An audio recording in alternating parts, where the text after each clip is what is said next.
Hi everyone, I am Abhilasha. Welcome to my channel Study Smart with RK. तो जो PTI second grade का exam लगा था हम उसके क्वेश्चन पेपर को सॉल्व करेंगे। तो चलिए शुरू करते हैं। प्रागैतिहासिक स्थल जहाँ से भारी यात्रा में ताम्र उपकरण प्राप्त हुए हैं, गणेश्वर। निम्न में से कौन सा पुरावशेष कालीबंगा से संबंधित नहीं है? तो शैलचित्र। निम्नलिखित में से पुरातत्वविदों में से किसने बैराट का उत्खनन किया? डी.आर. साहनी। गुर्जर प्रतिहार शासक मथन देव कहाँ शासन करता था? राजौरगढ़। निम्नांकित में से राणा सांगा के समय मालवा का शासक कौन था? महमूद खिलजी सेकंड। आमेर के राजा मानसिंह 1587 से 1594 तक किस प्रांत के सूबेदार थे? बिहार के। केवलादेव राष्ट्रीय उद्यान भरतपुर को किस वर्ष में यूनेस्को ने विश्व प्राकृतिक धरोहर घोषित किया? 1985।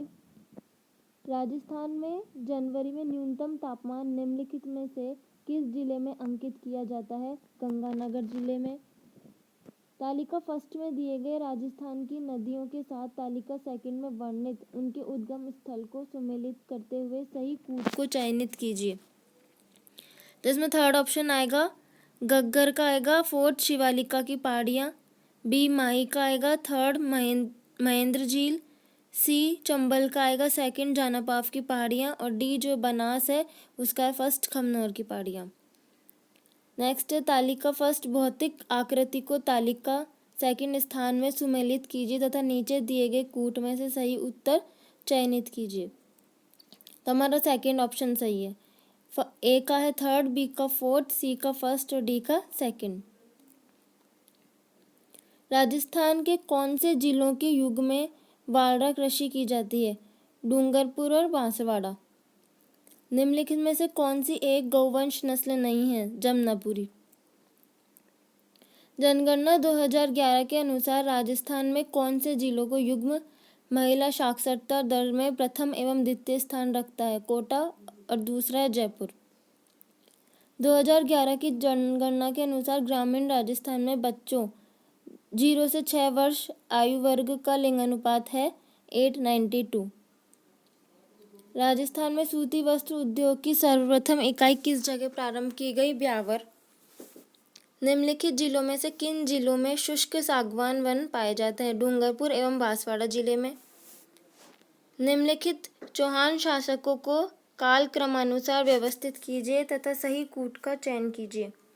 तो ये फर्स्ट सेकंड थर्ड फोर्थ ये फर्स्ट चामुंडराज, दूसरा दुर्लभराज थर्ड, तीसरा विग्रहराज थर्ड और फोर्थ पृथ्वीराज फर्स्ट। हमारा ऑप्शन 4 होगा। 1857 की क्रांति के समय कोटा का पॉलिटिकल एजेंट कौन था? Major Burton.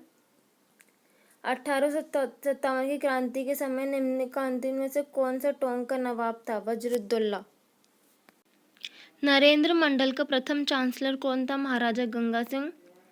निम्नांकित में से बिजोलिया आंदोलन के समय बिजोलिया का ठिकानेदार कौन था? राव कृष्ण सिंह। हल्दी घाटी के युद्ध को गोकुंदा का युद्ध किसने कहा है? अब्दुल कादिर बदायूनी ने। और राज्यपाल के संवैधानिक प्रावधानों के संदर्भ में निम्नलिखित में कथनों पर विचार कीजिए। तो इसमें फर्स्ट सेकंड और थर्ड सभी सत्य हैं। फिर भारतीय संविधान के निम्नलिखित में से कौन से अनुच्छेद में यह उल्लेख है कि किसी राज्य की मंत्रिपरिषद में मुख्यमंत्री सहित मंत्रियों की कुल संख्या उस राज्य की विधानसभा के सदस्यों की कुल संख्या के 15% से अधिक नहीं होगी? तो 164 फर्स्ट के कै में। निम्न में से किसने ईश्वर विलास महाकाव्य लिखा था? कृष्ण भट्ट। राजस्थान में राज्य प्रशासन के संदर्भ में निम्नलिखित कथनों पर विचार कीजिए। तो दोनों ही कथन सही है। राजस्थान में शासन सचिवालय की स्थापना सन 1949 में की गई और राज्य में प्रशासन तंत्र की स्थापना हेतु राजस्थान एडमिनिस्ट्रेशन ऑर्डिनेंस 1949 प्रख्यापित किया गया। फिर है निम्नलिखित कथनों पर विचार कीजिए। इसमें पहला और दूसरा दोनों ही असत्य हैं। फिर है मानवाधिकारी संरक्षण अधिनियम 1993 की निम्नलिखित में से कौन सी धारा राज्य आयोग के अध्यक्ष एवं सदस्यों की नियुक्ति से संबंधित है? 22। राजस्थान के निम्नलिखित पूर्व मुख्य सचिवों पर विचार करें। तो इसमें सी, ए, बी और डी ऑप्शन सही है। भारतीय संविधान के निम्नलिखित में से किस अनुच्छेद में ग्राम सभा की परिभाषा का उल्लेख किया गया है? तो ये अनुच्छेद 243 है। ये चारों ही ऑप्शन गलत है। फिर राजस्थान लोक सेवा आयोग के संदर्भ में निम्नलिखित कथनों पर विचार कीजिए। केवल दूसरा कथन सत्य है इसमें। निम्न में से रामस्नेही संप्रदाय की सिंथल शाखा के संस्थापक कौन थे? हरि रामदास जी। 1921 की चांदखिरी नामक घटना किस किसान आंदोलन से संबंधित है? बेगू किसान आंदोलन। निम्न में से कौन आजाद मोर्चा का नेता नहीं था? दाऊद दयाल आचार्य। देलवाड़ा का आदिनाथ का अपूर्व मंदिर किसके द्वारा बनाया गया? विमल शाह। निबोरी नामक आभूषण पहना जाता है गले में। नृत्य जिसमें किसी वाद्य यंत्र का प्रयोग नहीं किया जाता, वालर। निम्न में से मत्स्य संघ का उपराष्ट्रप्रमुख किसे नियुक्त किया गया था? शोभाराम को। राज्य के विधानमंडल के किसी सदन का अधिवेशन गठित करने के लिए गणपूर्ति का प्रावधान भारतीय संविधान के निम्नलिखित में से किस अनुच्छेद में किया गया है? अनुच्छेद 189(3). फिर है बिजनेस रिफॉर्म एक्शन प्लान 2020 के तहत केंद्रीय वित्त मंत्री द्वारा जून 2022 को जारी राज्यों और केंद्र शासित प्रदेशों की रैंकिंग में राजस्थान को किस श्रेणी में रखा गया? एस्पायर्स की श्रेणी में। मई 2022 में आयोजित डेफ ओलंपिक में राजस्थान के किस खिलाड़ी ने 10 मीटर एयर पिस्टल स्पर्धा में कांस्य पदक जीता? वैदिका शर्मा। निम्नलिखित में से किस दिनांक को रणखार संरक्षण आरक्षित क्षेत्रों को राजस्थान सरकार द्वारा अधिसूचित किया गया? 25 अप्रैल 2022 को। निम्नलिखित में से कौन राजस्थान की 15वीं विधानसभा के प्रोटेम स्पीकर थे? तो श्री गुलाब चंद कटारिया। अब तालिका फर्स्ट को तालिका सेकंड से सम्मिलित करते हुए पर्वतों के शिखरों की ऊंचाई मीटरों में सही कूट चयनित कीजिए। तो ये हमारा फर्स्ट ऑप्शन आएगा, ए का थर्ड, बी का फर्स्ट, सी का फोर्थ और डी का सेकंड। निम्नलिखित कथनों में से कौन सा कथन एल नीनो से संबंधित नहीं है? यह चक्रवाती मौसम को जन्म देती है। निम्न में से कौन सी नदी का उद्गम भारत में नहीं है? सतलुज। भारत वन स्थिति रिपोर्ट 2021 के अनुसार भारत के किस राज्य में इसके भौगोलिक क्षेत्रफल का सर्वाधिक प्रतिशत वन आवरण है? मिजोरम में। झरिया कोयला खान भारत के किस राज्य में स्थित है? झारखंड में।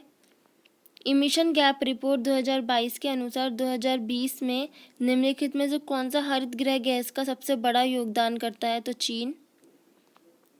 निम्नलिखित कथनों पर विचार कीजिए। तो इसमें ए और बी दोनों सही है कि नवीन आर्थिक नीति 1991 में निजीकरण का मुख्य मार्ग विनिवेश रहा है और दूसरा विनिवेश का मुख्य ध्येय वित्तीय अनुशासन बढ़ाना और आधुनिकीकरण में सहायता देना था। ये दोनों ही सही है। निम्नलिखित में से कौन सा उद्योग 8 मूल कोर उद्योगों की सूचकांक ICI में सम्मिलित नहीं है? होटल एवं परिवहन। निम्न में से कौन सी वस्तु का भारत द्वारा निर्यात विश्व निर्यातों के हिस्से के रूप में वर्ष 2018 में सर्वाधिक रहा? चावल। कृषिगत वस्तुओं के न्यूनतम समर्थन मूल्यों MSPs के निर्धारण हेतु कृषिगत लागतों पर कीमतों हेतु आयोग CACP कतिपय कारकों पर विचार करता है। निम्न में से कौन सा उन कारकों में सम्मिलित नहीं है? तो घरेलू एवं अंतर्राष्ट्रीय कीमतें। निम्नलिखित में से किस अधिनियम द्वारा पहली बार गवर्नर जनरल को अध्यादेश ऑर्डिनेंस जारी करने की असाधारण शक्ति प्रदान की गई है? तो यह भारतीय परिषद अधिनियम 1861। निम्नलिखित में से कौन सा भारतीय शासन अधिनियम 1919 के संबंध में त्रुटिपूर्ण कथन है? गवर्नर जनरल को विधानमंडल के प्रति उत्तरदायी बनाया गया। भारतीय शासन अधिनियम 1935 की निम्नलिखित में से कौन सी धारा के अंतर्गत गवर्नर जनरल आपात की उद्घोषणा कर सकता था? धारा 102। भारत के सेवा क्षेत्र के बारे में निम्नांकित कथनों पर विचार कर सही विकल्प चुने। तो इसमें ए और बी ये दोनों सही है और सी गलत है। फिर 14-15 अगस्त 1947 की मध्य रात्रि को संविधान सभा द्वारा सत्ता ग्रहण करने की प्रस्ताव की स्वीकृति के बाद संविधान सभा को राष्ट्रीय झंडा किसने भेंट किया था? हंसा मेहता ने। फिर निम्नलिखित में से सर्वोच्च न्यायालय ने किस वाद में कहा कि राष्ट्रीय ध्वज को लहराने का अधिकार अनुच्छेद 19(1) के अधीन मूल अधिकार है? तो भारत संघ बनाम नवीन जिंदल 2004। फिर है राज्य की नीति के निदेशक तत्वों के संबंध में निम्नलिखित कथनों पर विचार कीजिए। तो इसमें केवल पहला सही है। अनुच्छेद 38 के अनुसार राज्य लोक कल्याण की अभिवृद्धि के लिए सामाजिक व्यवस्था बनाएगा। फिर है कांग्रेस के किस अधिवेशन में कार्य समिति को सविनय अवज्ञा आंदोलन प्रारंभ करने के लिए प्राधिकृत किया गया? लाहौर। निम्नलिखित कथनों पर विचार कीजिए। इसमें एक और जो दो हैं वो दोनों सत्य हैं। अनुच्छेद 74(2) के अनुसार इस प्रश्न की किसी न्यायालय में जांच नहीं की जाएगी कि क्या मंत्रियों ने राष्ट्रपति को कोई सलाह दी और यदि दी तो क्या दी। और अनुच्छेद 75(2) के अनुसार मंत्री राष्ट्रपति के प्रसाद पर्यंत अपने पद धारण करेंगे। ये दोनों सत्य हैं। निम्नलिखित में से किस संविधान संशोधन अधिनियम द्वारा सहकारी समितियों की स्थापना का मूल अधिकार के रूप में अंत स्थापित किया गया? 97वें संविधान संशोधन अधिनियम द्वारा।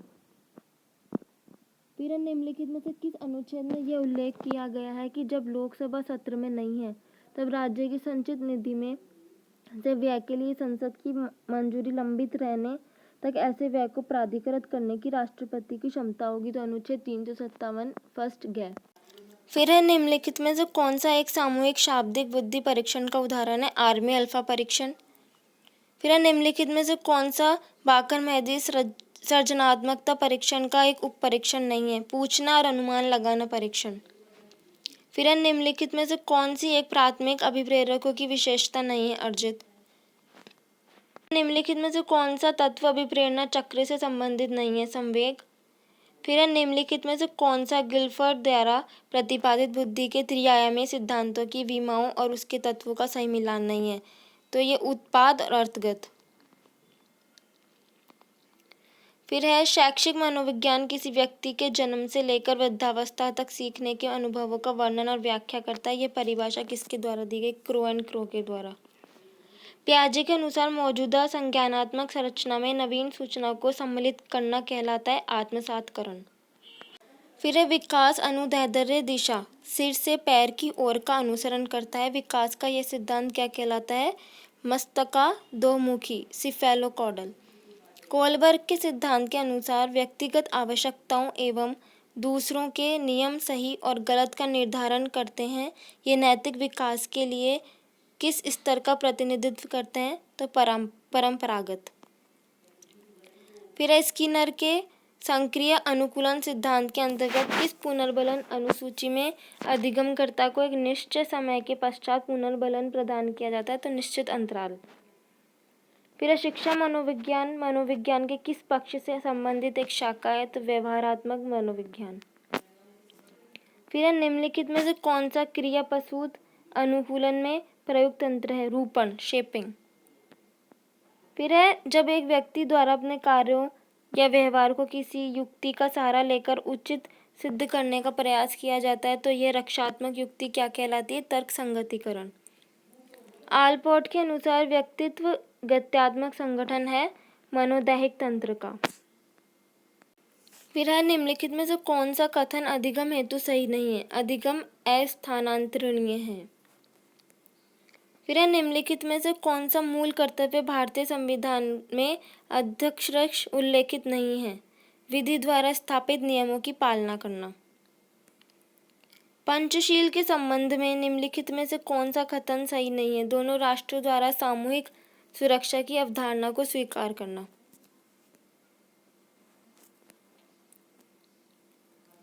फिर है दल परिवर्तन के आधार पर निर्भरता के बारे में प्रश्नों का विनिश्चय का प्रावधान भारतीय संविधान की 10वीं अनुसूची के निम्नलिखित में से किस पैरा में उल्लेखित है? तो पैरा 6 में। फिर है यूएनओ के चार्टर 1 के संबंध में सूची 1 का सूची 2 से मेल कीजिए और दिए गए कूट में से सही उत्तर का चयन कीजिए। तो फोर्थ ऑप्शन अपना सही होगा। ए का सेकंड, बी का फोर्थ, सी का थर्ड और डी का फर्स्ट। फिर संयुक्त राष्ट्र संघ के चार्टर के अनुच्छेद 1 में वर्णित उद्देश्यों के संबंध में निम्नलिखित कथनों पर विचार कीजिए। तो पहला, दूसरा, तीनों ये सारे ही सत्य हैं। फिर है विश्व के निम्नलिखित महासागरों को क्षेत्रफल की दृष्टि से सही अवरोही क्रम में व्यवस्थित। तो पहला आएगा अपना बी, मतलब कि प्रशांत महासागर, फिर है अटलांटिक, फिर आएगा इंडियन और फिर आएगा आर्कटिक। वर्ल्ड पॉपुलेशन प्रोस्पेक्ट 2022 के अनुसार निम्नलिखित में से कौन सा कुल जनसंख्या के हिसाब से सही आरोही क्रम में व्यवस्थित है? तो थर्ड है बांग्लादेश, ब्राज़ील, पाकिस्तान और इंडोनेशिया। दक्षिणी गोलार्ध में पछुआ पवनों की दिशा क्या रहती है? उत्तर पश्चिमी से दक्षिण पूर्वी। 2022 में किसके द्वारा वैश्वीकरण के सामाजिक आयाम आयोग गठित किया गया? ILO के द्वारा, अंतर्राष्ट्रीय श्रम संगठन। हाल ही में वर्ष 2022 की चतुर्थ राष्ट्रीय लोक अदालत का संपूर्ण राजस्थान में प्रारंभ किया गया। इस बार कितनी लोक अदालत बेंचों का गठन किया गया है? 480। फिर राजस्थान इंटरनेशनल एक्सपो 2023 का मार्च माह में आयोजन कहाँ किया गया? जोधपुर। राजस्थान मोक्ष कलश योजना के अंतर्गत एक मोक्ष कलश के साथ अधिकतम कितने व्यक्तियों को निःशुल्क यात्रा की अनुमति दी जाती है? 2। फिर राजस्थान राज्य के वर्ष 2022-23 के बजट में Rajiv Gandhi knowledge service and innovation hub के निर्माण हेतु चयनित शहर कौन सा है? कोटा। राजस्थान के मुख्य सूचना आयुक्त कौन है? देवेंद्र भूषण गुप्ता। फिर राजस्थान राज्य में दिव्यांगजनों के लिए उच्च शिक्षण एवं शोध हेतु स्थापित किए जाने वाले विश्वविद्यालय का नाम क्या है? बाबा आमटे दिव्यांग विश्वविद्यालय। और फिर निम्नलिखित में से कौन अक्टूबर 2022 में घोषित राजस्थान रत्न पुरस्कार का प्राप्तकर्ता नहीं है? तो डॉक्टर अरविंद मायाराम।